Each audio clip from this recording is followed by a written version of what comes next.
ஒரு கண்ணு தெரியாத ஒருத்தர் வந்து டாக்டர் கிட்ட போயிட்டு ஆப்ரேஷன் பண்ணால் எனக்கு பார்வை வருமா அப்படின்னு கேட்குறாரு.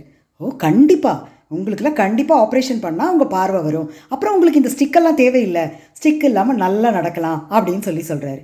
என்ன டாக்டர் சொல்கிறீங்க? நீங்கள் ஆப்ரேஷன் பண்ணால் எனக்கு கண்ணு தெரியும் ஓகே, பார்வை வரும் ஓகே, ஆனால் நடக்கும்போது ஸ்டிக் இல்லாமல் எப்படி நடக்க முடியும் அப்படின்னு கேட்டானாங்க. என்னன்னா, அவன் ஆரம்பத்தில் இருந்தே நடக்கணும் அப்படின்னா ஸ்டிக்கு வச்சு தான் நடக்கணும் அப்படின்னு வந்து அவன் பழகிட்டான். அவன் மைண்டில் அதுவே வந்து சேவ் ஆகிடுச்சு. ஸோ ஸ்டிக்கு வச்சு தான் நடக்கணுங்கிறது அவனோட ஒரு எண்ணம். இதே மாதிரி தான் நம்மளில் பல பேர் கவலையோடு வாழ்ந்து வாழ்ந்து கவலை இல்லாமல் வாழவே முடியாது அப்படின்னு நினச்சிக்கிறோம்.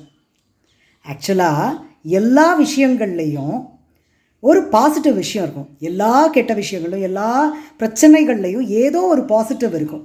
அந்த பாசிட்டிவான விஷயத்தை பிடிச்சிக்கிட்டு நீங்கள் வந்து பாசிட்டிவ் திங்கிங்கோட நீங்கள் பாசிட்டிவாக அப்படியே திங்க் பண்ணிக்கிட்டே உங்கள் லைஃப்பை கொண்டு போனீங்க அப்படின்னா கொஞ்சம் கொஞ்சமாக சந்தோஷம் உள்ளே வரும்.